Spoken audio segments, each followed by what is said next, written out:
Today, we are exploring how whiskey is made at a distillery in Asheville, North Carolina, from the malted grains to the signature double distillation process, barrel aging, and ultimately completing a full spirits tasting. You'll leave this video not only understanding how whiskey is made, but also the science behind the production.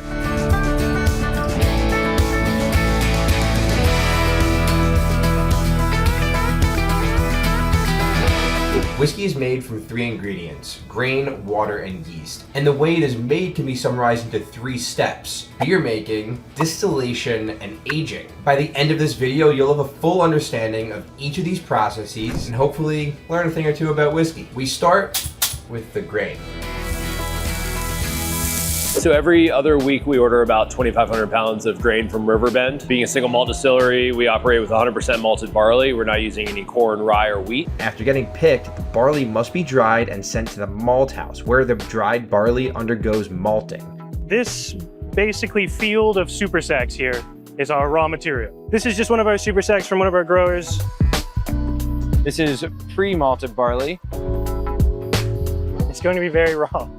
That is not ready for beer, whiskey, or whatever production situation there should be. So the reason why I'm here is to understand why there should be flavor in here. And there is flavor in here. It just kind of hasn't gotten discovered yet. If you want to learn the full process behind how that signature flavor is discovered, subscribe to my channel. Meanwhile, at Oak and Grist, we're about to taste some of their malted barley. You got some Munich malt here, which is a slightly more roasted barley. So a little nuttier, 100% nutty. You can think of roasting grain almost like roasting coffee. The longer you roast it, the deeper flavor profile you're gonna create. Once we start our brewing process, falls down into my 2-roller mill. From there, it's crushed into grist, or kind of a fine powder. So if we're starting with whole kernel barley there, once it goes through the mill, it's crushed into grist. So that you still see some grain bodies in there, the exterior husk material, all of the white flecks or grit kind of looking structures that you see are just the sugars that are dried currently that had been inside of the barley. As it's coming out of the mill, it's going to run up this auger, which takes it to the top of my mash tun. So as that grain or that grist is coming across, it's falling into the mash tun. At the same time, I'm shooting in 70 degrees Celsius or 159 degree Fahrenheit water perpendicular to that grain fall, instantly converting those sugars from a dry format into a liquid format. But we'll allow all that grain to sit for 1 hour at 150 degrees in that hot water solution, extracting both flavor and sugar out of that grain. That is what we would call wort and what we're going to ferment. And you may wonder, okay, when I add hot water to grain, like barley, what happens? So I actually cooked barley here for the past 25 minutes. I'm not a chef. And the question is the liquid that comes out of here actually sweet? I had my friend come in to try the barley water, and this is me waiting. Watery barley, pretty watery. No sweetness though whatsoever. Sweet or not sweet? Not sweet. And just to confirm, I'll try it. Not sweet. And the reason that this is not sweet, what you find at the distillery is sweet, is the process of malting. Any beer or liquor production, the yeast needs to eat sugars. So what happens is you need the enzymes that exist in the barley to be activated via malting in order for the hot water and barley reaction to produce a sweet liquid. If you just put this with hot water, like I showed before, it won't be sweet because the enzymes aren't helping the starches break down into the sugars, which is what's needed to create the sweet liquid, which turns into the beer. That's why malting is so important. And I'm wearing the hat. That's Alvin. He's a grain farmer that lives in Old Fort, about 20 miles from here. When we clean our mash tun out, we fill up 55-gallon pickle barrels with all of the spent grain, and Alvin comes a couple of times a week, picks it up and feeds it to his hogs on his farm. Super low in sugar, very high in fiber, so it makes great animal feed. One quick clarification, they use off-grain fermentation here. So Alvin receives the grain before the fermentation happens, not after the fermentation happens. Let me explain. So when barley and hot water come together to make wort, what on-grain fermentation is basically taking this mixture and letting that ferment into the distiller's beer, which is completely different than off-grain fermentation. Off-grain means you take out the grain, got spilled everywhere, ignore that. So you only have water and some water on the counter, I guess. And this alone gets fermented. You'll find on-grain fermentation for bourbon making, but for this single malt whiskey, they use off-grain fermentation. From there, we'll run everything through this maze of pipes, through our chill plate condenser or heat exchanger. We'll have large brew hoses hooked up to that, pumping everything into one of the fermenters that you see here behind me, also all named. We do have set up right here a very simple airlock. During the fermentation phase, yeast is eating sugar. As a byproduct, it creates alcohol. It also creates a fair amount of carbon dioxide. We need a way for that CO2 to escape. So that CO2 builds up pressure, runs down this arm, through this vinyl hose, and into this bucket full of water. That allows that CO2 to push out without oxygen coming back into the fermenter, keeping that an anaerobic or oxygenless environment. As much as I would love to show you the inside of this tank, the reason why we can't is because if we open it up, then oxygen is let in, it'll pretty much completely destroy the fermentation. To dive a little deeper, the reason why oxygen destroys the anaerobic fermentation comes down to the yeast. So yeast is extremely important because the yeast eats the sugar present in the wort and turns it into ethanol. But if you add oxygen, instead of the yeast eating the sugar to produce the ethanol, that energy is used for the yeast to grow their colony. This is why when you make beer in the beginning, you allow the oxygen in and then you cut the oxygen off to produce the ethanol. Another byproduct of introducing oxygen is vinegar. But the reason it tastes like that is because there's a microbe called acetobacter that reacts with the oxygen and the ethanol present in the wort, and the ethanol or alcohol that's been already produced, and converts that alcohol into vinegar. But don't worry, this will not happen with your whiskey because your whiskey is too alcoholic for that bacteria to thrive and make this. Alcohol itself is an antimicrobial agent. That's why cleaning wipes actually work. We're on Asheville city water, always have been. We have excellent water here in Asheville. Part of the reason you see so many breweries coming here, especially large ones relocating for East Coast operations like Sierra Nevada, Oscar Blues, New Belgium, is we have extremely high quality water with very, very low mineral content and very, very low chemical loads added to it. So it's a great blank slate for the brewing and distillation process. Once that fermentation has finished, we're going to pump everything into ethyl. My still that you see here on the right-hand side is a 250-gallon alembic pot still. All of our whiskeys are twice distilled. Our first distillation is called a low wines distillation. Essentially what we're doing is reducing volume by driving as much alcohol content off of water content as possible. Our second distillation is what we would call our spirit distillation. That's where we're going to separate different alcohols and chemicals. Distillation is relatively simple in concept. Alcohol evaporates at a lower temperature than water does. So once we put all of our distiller's beer or wash in this still, lock it down and turn the heat on, that alcohol vapor rises, comes across the line arm. This is my condensation tower here. Condenses that hot alcohol vapor back down into a liquid. It flows down and back up the parrot, and then everything flows out of the tip right there. We practice a style of distillation that's common in single malt distilling. You don't see it very much in American distilling for bourbon, but it's called balanced distillation. We collect the heads and the tails together in one receiver. Heads, hearts, and tails is super important to understand if you want to understand distillation. So the way it works is you have distiller's beer. Pretend there is beer in here. When this beer starts boiling, vapor comes up the top. And what the distillation process is the vapor comes up, then comes down, and condenses back into alcohol. But the interesting thing about distiller's beer is that the vapor that comes up changes over time. In the beginning, right when the beer starts boiling, the vapor that comes up is what you'd call the most volatile, the molecules that will evaporate the easiest, and those are the heads. So in the beginning of the distillation, we don't want this in our whiskey. It doesn't taste good, it doesn't smell good, no one uses it. And the way that distillers measure this is by alcohol percent. Because when the heads compounds condense back into alcohol, the ABV will be usually above 80%. So then after some time, the ABV will start to reduce. And once a distiller feels like the hearts molecules start evaporating from the distiller's beer, they'll take the heads, separate that out, and then now have a new collection for the hearts. And then the hearts will collect things that we want in our whiskey. This is the hearts, this is the best stuff, this is what we want in the barrel. But then over time, once that ABV starts to go down even more, the distiller at some point will make the decision to put up the hearts collection, set this aside for what's gonna go into the barrel, and then starts collecting the tails. You may ask, why would they start collecting the tails if they're not gonna use it in the whiskey? Well, that's not true. What they practice at Oak and Grist is something called balanced distillation. What this means, you have the heads, you have the tails, the hearts is already separated. But this is not pure heads, this is not pure tails. It's still a mixture of everything, but it's majority heads, majority tails. So what you do is you pour back the heads in, you pour back the tails in, and you do the same exact thing. You boil this, and now we do the same thing. The heads will evaporate first, condensing into the heads, then some hearts will evaporate, and then tails will evaporate too. And this process repeats until the distiller feels like sufficient hearts are removed from the heads and the tails. That is balanced distillation. And now, hopefully you can understand this explanation a little more. I've got some actual spirit from today if you want to take a look in here. So this is my heart's cut from today that was already taken this morning. This is the spirit that we will make our whiskey or our gin out of.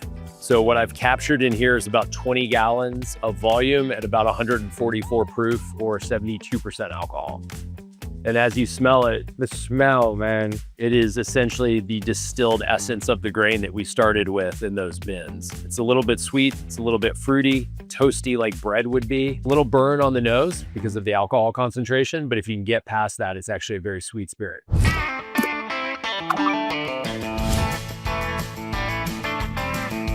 So the black rings on the barrel, these are just bands.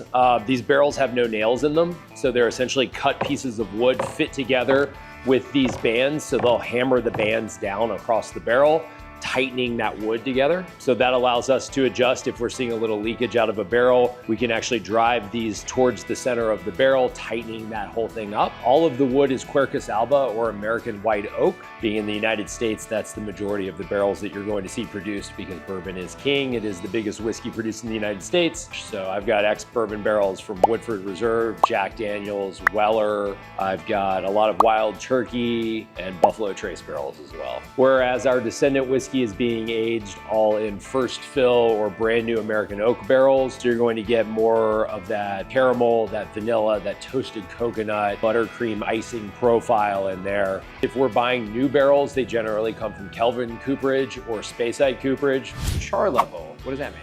So when a barrel is newly produced, they're going to assemble the wood, put the bands on to hold it together, leaving the butts or the ends of the barrel off. They'll then put it over a flame and you can go everywhere from a light toasting of that wood up through a number 6 char, or what you call like alligator char. So it just denotes how deeply the interior of the barrel was burned or charred prior to its final assembly.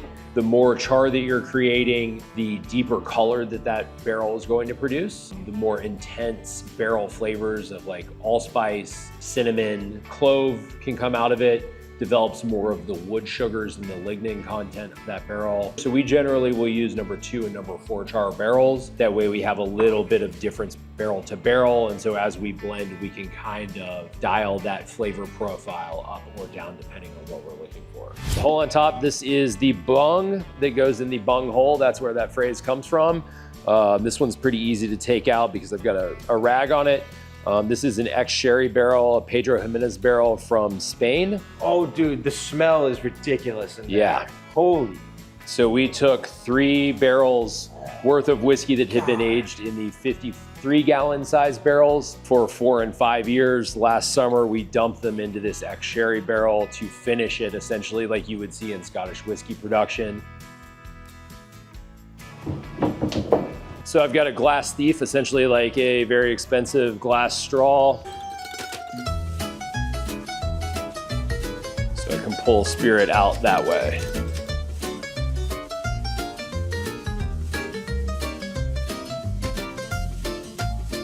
I love the aftertaste there. It's also picking up a little bit of sweetness from that Pedro Jimenez wine that had been in here previously. Quick thing I'm gonna add personally is if you add a single drop of any new liquid into these barrels, you essentially completely restart the timeline. Fun fact about balsamic vinegar. Balsamic vinegar has 5 different barrels used. So the style of that aging would be called Solera aging. You see it in wine as well. Sometimes I forget he's the professor, I'm the student, so I should just... So if you see a 12-year balsamic, this is the way it works. So this is the 12-year balsamic that you're going to consume. We're using 3 for simplification. The way that it works is every year, water will evaporate and the balsamic will concentrate even more. This is the most concentrated, which is why it's dark. It's just black tea, but you'll get the point. It's a little less concentrated and this is the least concentrated. And then every year, you take a little bit of this guy from the middle, pour it in, take from here, pour it in here, and then refill the big one with new grape must. That was a horrible pour. And this goes on year after year until this set of barrels has been doing this for 12 years to get a 12-year balsamic. It's not actually that the balsamic's been aging for 12 years. It's actually a blend of 1 to 12 years. This is different than whiskey. The way whiskey works is you have 1 barrel and it ages for 5 years or 12 years. And there's no new additions of liquid to the batch. So this would be year 1. This would be year 12, but this is like an 80% alcohol. It's actually 65%.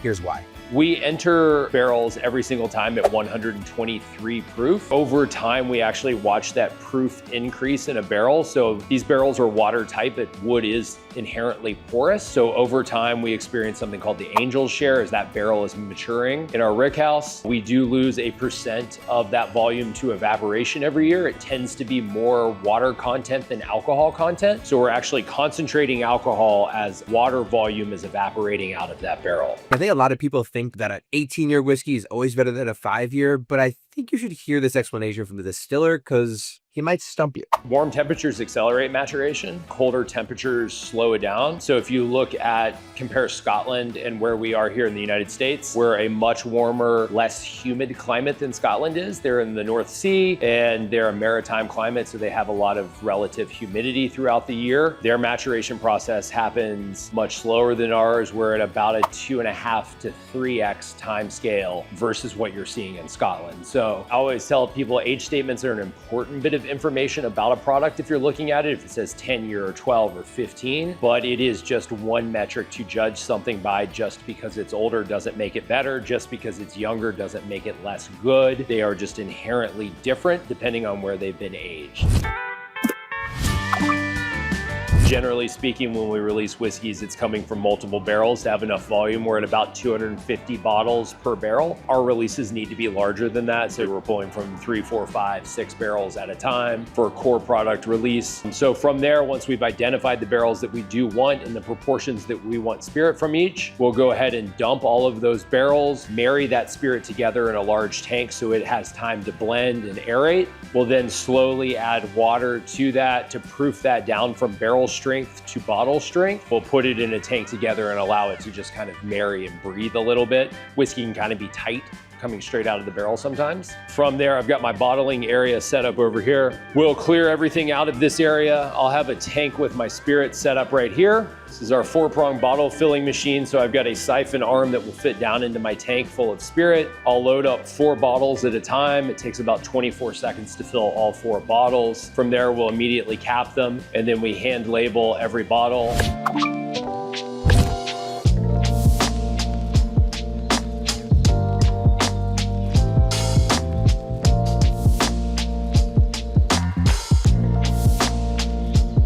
So we've got our 4 core spirits here on the board. We've also got a 5-year single barrel release that we put out July 4th, 2025. Working across our 4 core spirits, we have 2 gins and 2 whiskeys. The only clear spirit on the board, we have our Genever. Genever is the original style of gin that was produced in Europe. It predates London Dry styles, which is what most folks are familiar with. London Dry would be things like Hendrick's, Bombay, Beefeater, and so on. They generally are made with vodka as the base spirit and have an extremely strong juniper profile, so that's where that piney kind of character comes from. Genever predated that. It was originated in the Netherlands in the early 1500s. And it uses white malt whiskey or unaged malt whiskey redistilled with botanicals to create gin that way. We brew, we ferment, we distill, we mature on site in oak cask. 100% of the spirit that you'll taste in an Oak and Grist bottle has been produced in this facility. We are at Oak and Grist. I'm Charles Stanley. I'm Jack, and how would you recommend I go? Do you want to taste all 5? Yeah. Okay. We'll start with the Genever, and I probably just work my way in that direction. Yeah, so we're using the same grain in all these products. We're doing the same fermentation on all of them. All of our whiskeys are twice distilled, and our gin takes a 3rd distillation, and that's where we introduce the botanical profile. That 3rd distillation that we do if we're making our Genever or our gin, that's going to be where we add botanicals to flavor that neutral spirit and create a gin out of it. What you've got up first is our Genever. It is the original style of gin produced in Europe. It originated in the Netherlands in the 1500s. You still see some production in Germany, in France, and in Belgium as well, on kind of border regions around the Netherlands. It's the only clear spirit that we produce. The botanicals we use to flavor this are juniper, coriander, lemon verbena, chamomile, wild sumac, carrots, angelica root, and orris root. The coriander comes, that's like the first thing that hits me because it's different than typical alcohols that I taste. How would you recommend I put it in my mouth? And the way I typically do it, I'll taste it, like swirl it, and then I'll try to breathe out through my nose and get you get that retro nasal tasting. Absolutely, that's a great way to do it. All right, tasting this. Cheers. That is different. So I breathe out and then I breathe in and let it come down and burn my throat and try to get the flavor that way. It actually matches the smell quite well, which I like. There's kind of a graininess and roundness. It's a little fattier and weightier on the palate, using that malt grain base spirit rather than vodka or grain neutral spirit. That's good. It's different than gin. I would use it with different items. Yeah, so it still makes a great gin and tonic. Tom Collins also makes an absolutely lights out Bloody Mary, adds a little more of that savory herbal character to a Bloody Mary.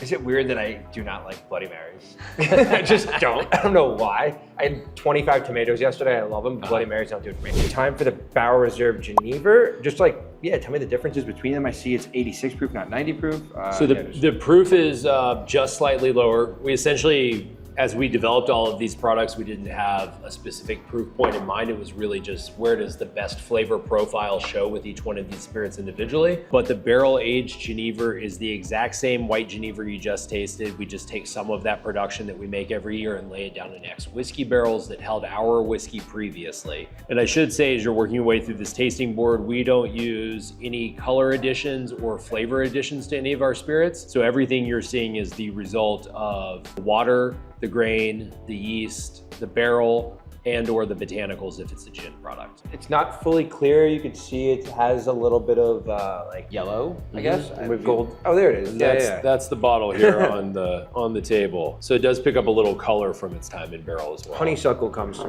me. More red fruity than black fruity if there's a comparison, at least in my eyes. Let's taste it. I know this sounds funny, but it reminds me a little more of whiskey. Yeah, I think it kind of exists at the intersection between whiskey and gin. You still get some of that botanical profile in there, but you're getting a lot of barrel character in there as well. So it's sort of, I would call it like the whiskey drinker's gin. This is a winner for me. I know I'm gonna like it the most out of all of them. I love it. All right, carry on. It's my favorite. It's my favorite spirit that we make to drink. That's unbelievable. Neat on its own. Yeah, I love it. Now we have 3 more. So we've got our 3 whiskeys here. The next 2 are core products that we have available year round. Our Descendant whiskey will be the next one that you taste. That is being aged in New American oak barrels. It's a blend of 2 and 3 year old whiskeys. It's a little more of a bourbon-like profile, even though it's a single malt whiskey being aged in that first use barrel. It's pulling out more of the caramel, the vanilla, the toasted coconut profile. So think more of a bourbon style of whiskey, but much lighter than bourbon because there's no corn, rye, or wheat in that mash bill. So still a true American single malt whiskey. That barley that we tasted, I smell a little of that in here. And this is the white barrel, like the new barrel? Yep, these are the new barrels. So the ones that look the cleanest in the back. I love it. I can't describe the flavor, but you described it for me, which is perfect. I don't know what to say. It tastes great. Thank you. Excellent. So the next whiskey up that we have is our Origin whiskey. It's what we produce the most of. It's what we were founded to produce. It is very much a Speyside style of single malt whiskey that you would see in Scotland. So there's no peat smoke on it. I would describe it as a little lighter, more delicate and deft whiskey profile. Worn leather, red apple skin, underripe peach and pear. Sometimes I get some like kind of sagebrush or desert flowers in there, that kind of desiccated flower element.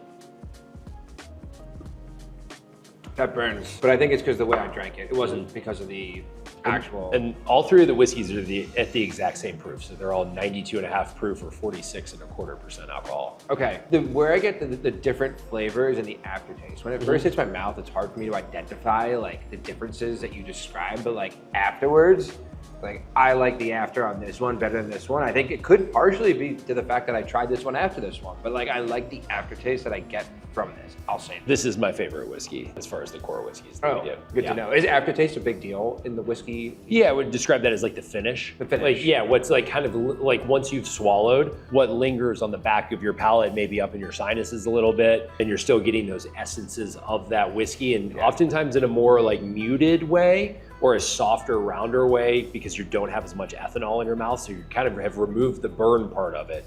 And now you're really kind of peeling those layers back. I like that second wave or the finish on this whiskey a lot.